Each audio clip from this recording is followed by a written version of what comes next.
Hello everyone, this is Mr. Informal giving you the latest and greatest Mr. Informal podcast.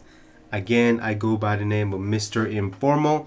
I hope you are having a great day or night wherever you live in the world. Not only that, I hope you are being safe, you are healthy, and you are surviving these times.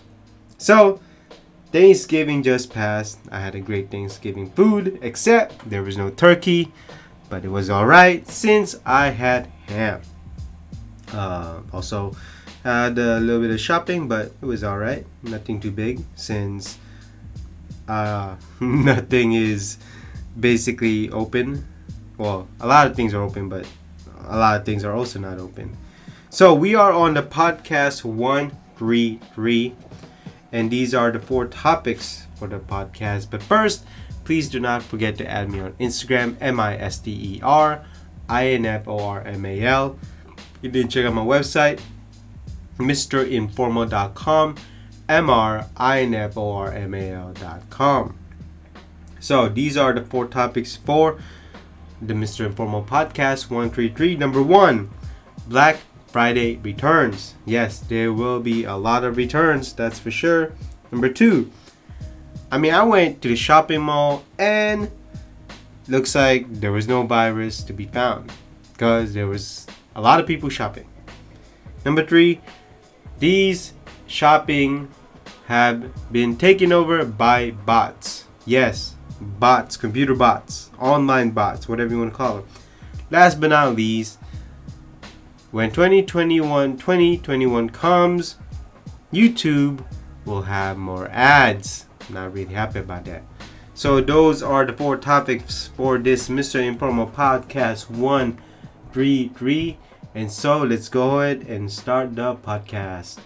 So the articles is coming from retaildive.com, titled "Ahead of Black Friday, Retail's Brace for Online Returns." Companies have been proactive in preparing for a season where e-commerce is king, but will it be enough?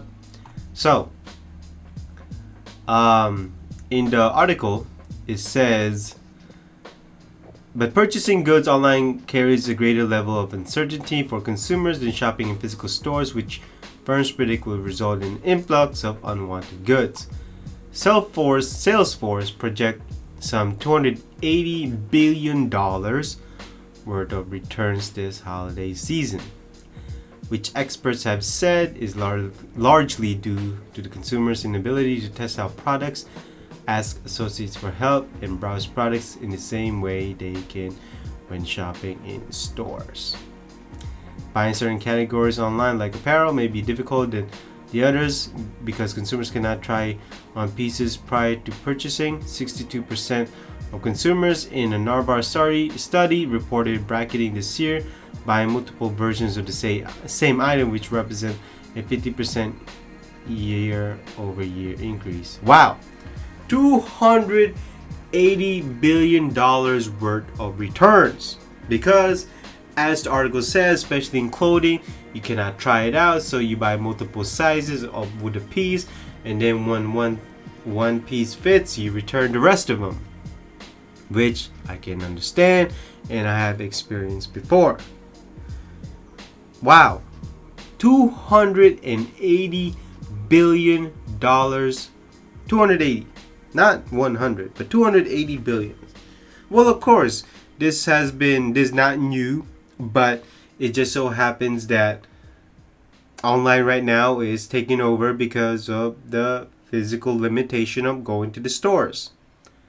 And this is why the returns is much higher, because a customer cannot test out the products, at which I have been talking about from previous podcasts. I've been banging on about this.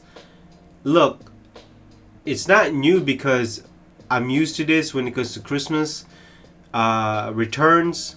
The day after Christmas, everyone wants to return their stuff or exchange it because either they don't like it, they don't fit, so and so on. I can understand that, but the difference between this is that the consumer who bought the product was not able to test it out. Not only that, sizing could be different. If it's electronics, you never know if the person would like it.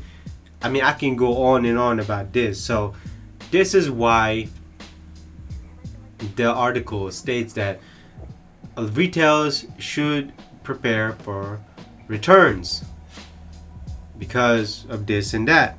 And I honestly, I don't think the retailers are even ready for these returns. I really don't think so. Because if they're not ready to even have safety measures in store, which I don't understand, Target lacks cashiers. You have to do everything your own checkout now. If I'm going to do my checkout, I should be able to get a discount on the item I'm doing because I'm doing the work. But apparently not. Look, they have cashiers, some cashiers, but for the most part they don't. So now that's out of the way, a lot of these retailers are not ready. They are not ready. They don't have the manpower to do that. Because when you do returns, you know it has to be physically be scanned, physically checked out, and then physically give you the receipt. Now, I'm not saying you're going to do that in the store, but it's much easier than sending it via UPS, USPS, or even FedEx. Because you will get your item right away. Not only that, you return it the same day. So, I think that's what a lot of people are going to do. And if you do that, it's pretty obvious you're not going to have enough manpower. You're not going to have customer service. You're going to have lines. I can go on and on and on. I think the people who will survive is probably the electronics, probably Best Buy, maybe Costco, Walmart. But I think Best Buy has more manpower than any of those stores that I have said, because Best Buy usually have the manpower, especially during these times, Christmas shopping or Christmas holiday, Thanksgiving, Black Friday. All electronics usually have the manpower, unlike the Target, Walmart, Costco, on and on. Costco always have line when it comes to their returns.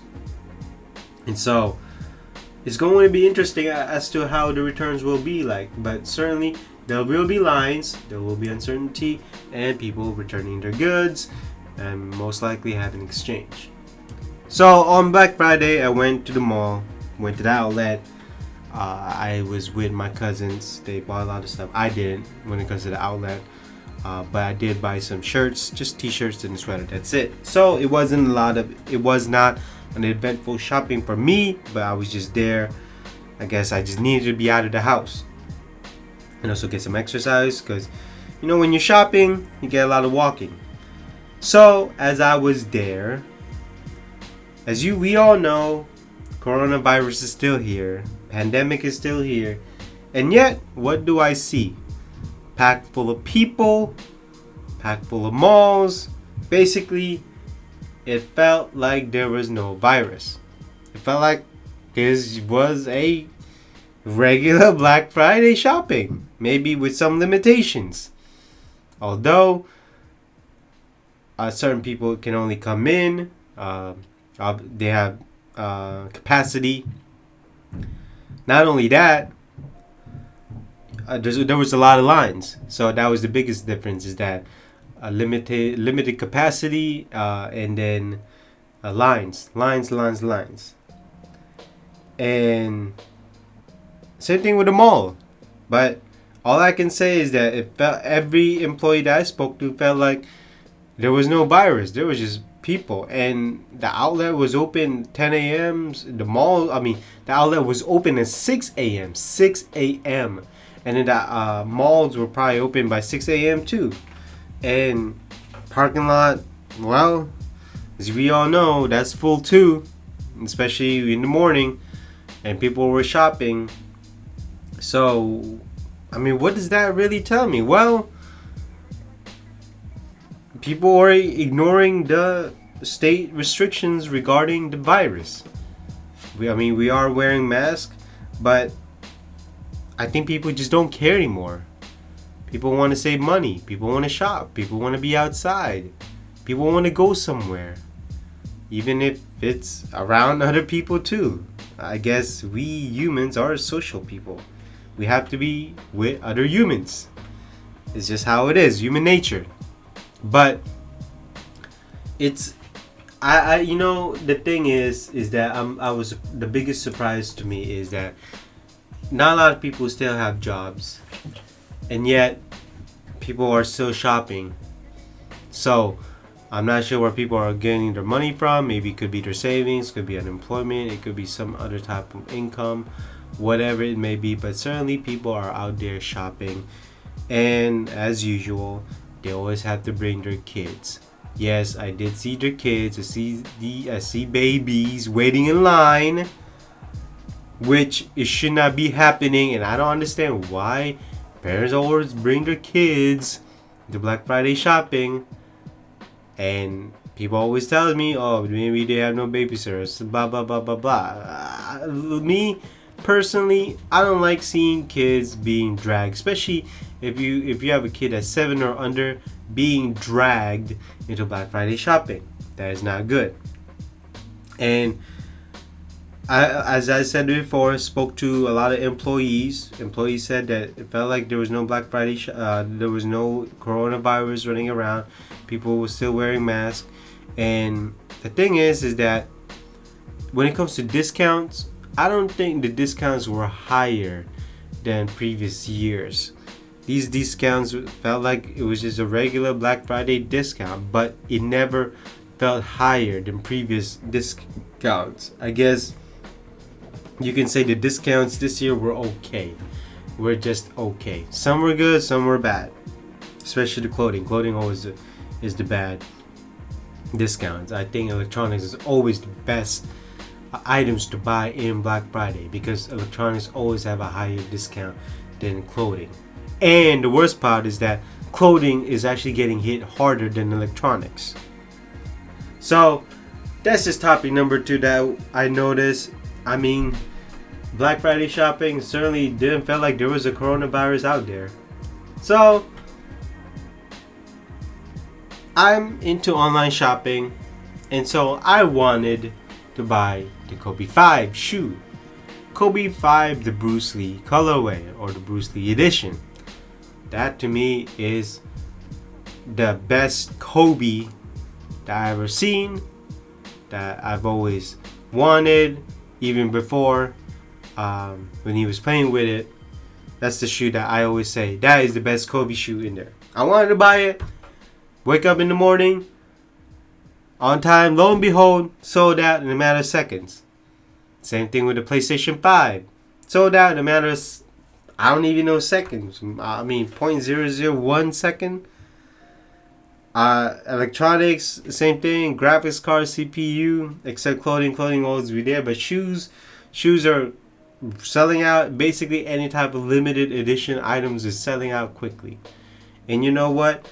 Bots, people using bots. Basically, a bot is some kind of algorithm program that once an item is available, boom, boom, boom, boom, it has your profile, your address, your credit card number, and then once the item becomes in stock, boom, in 2 seconds you bought the item. That's the bots. So I'm not happy with this, obviously, but you know, since there's restriction in stores, we can't buy it in store. I would prefer buying it in store so I can actually have the item right away. But we can't do that, so now bots are buying these items. And these stores are not even doing anything about it. And I'm not happy about it. So during this Christmas shopping, bots are taking over all the hype or all the demanded goods out there are selling out in a matter of seconds, minutes, and you got people using bots, and normal people like us, you and me, are basically can't even get a hold of them. So how do we combat that? Well, I don't really know. I really don't know how to combat that, but I do know how to combat that. But it won't be us. It would actually be the retailer themselves selling it. They need to have some kind of security. Buy one, and then you buy one per household, meaning you cannot ship to any other house. You cannot ship multiple items to the same household. Not only that, you gotta have a CAPTCHA, meaning to prove that you are human. I'm sure you've seen it whenever you buy something, or whenever you log in to some type of internet website. And so that's what we gotta do. And not only that, if you have a choice of store pickup, do that. I mean, I would love to have a store pickup, because they can prove that, hey, only one person can pick this up. Hey, if we see you again, hey, you can't have this again. And then you can cancel the item because this person's been picking up the same damn time. So, but the retailers are not doing that, because all the retailers care is about to sell. They're gonna say to investors, oh, we sell out of these goods in a matter of seconds. No, you did not. So, all these retailers are boasting. So as usual, I'm not even gonna support these retailers, and as usual, I'm not gonna pay overpriced items. Now, if this person was maybe making $20, yeah, sure, I'll buy it. If it's $20 overpriced, why not? I guess I don't have to go through that much hardship. But look, don't be surprised if bots have taken over your shopping experience. Don't be surprised if everyone suddenly use bots. And don't be surprised if you're frustrated trying to buy the item that you want, because people using bots. It is a terrible world. So, last topic from hypebeast.com. YouTube ads will increase significantly in 2021. This is immediate, effective immediately. So YouTube ads will be popping up more and more as we move to 2021. The company announced on its blog recently that it has revised its terms of service to allow ads to appear on video channels that are not part of YouTube Partner Program, a program that allows the owner of a channel to generate revenue by attaching ads to his or her video content. Previously, creators with more than 1,000 subscribers were able to join the program. But now, if you are not partner, basically ads will show up in your video and you're not going to get the monetization no matter how many subscribers you get. So I'm not really happy about this, and I watch YouTube a lot in my cell phone, and it just so happens I have an Apple, and it's really hard to find ad blocks unless you use Safari. But now I found that there's a way to watch, there's an app in Android where you can watch video ad free. So you know what? I might have to move to Android to that. But for now, I'm not happy about it. Everyone's not happy about it. I have a YouTube channel. I don't have 1,000 subscribers. And YouTube will decide to put ads in this video. So I apologize for that. It's not me. It's on YouTube. So again, I'm not the only one that is happy about it, and people will always say YouTube is a business, and yet I feel this is not a business move. This is an authoritarian move. You can even say abuse the power, but whatever it may be. And currently I am looking for another hosting video, social website, whatever it may be, but it just so happens that YouTube is big right now. Until then, I will stick to YouTube. So to others out there, obviously they are saying the same thing as me. They're not happy about it because if we don't have 1,000 subscribers, YouTube is putting ads into it, and yet we don't get part of that money. And so why do we need to even upload videos if we're gonna go through that? Imagine this. Imagine if your video went viral and you have 1,000, you do not have 1,000 subscribers, and your video was watched millions and millions. I mean, you are probably mad because you are not getting the money. I would be very mad too. So, I mean, I really don't know what else to say about this, because I feel this is wrong on YouTube's part, or even in Google, the head company, or even Alphabet, the conglomerate company out there. It's just absolutely wrong, and I wouldn't be surprised if Others decide, you know what, we're just gonna quit YouTube. We're probably just gonna move on to a different type of hosting website and just move on from it, maybe, and then depend on donation.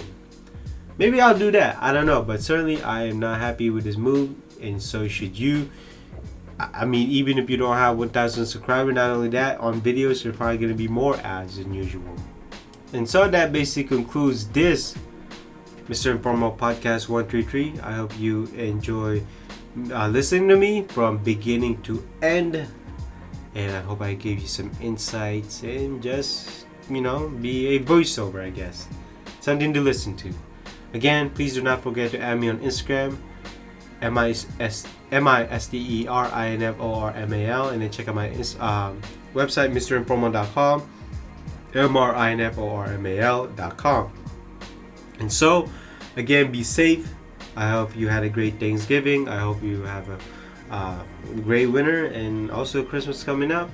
And so I will see you in the next podcast. Bye bye.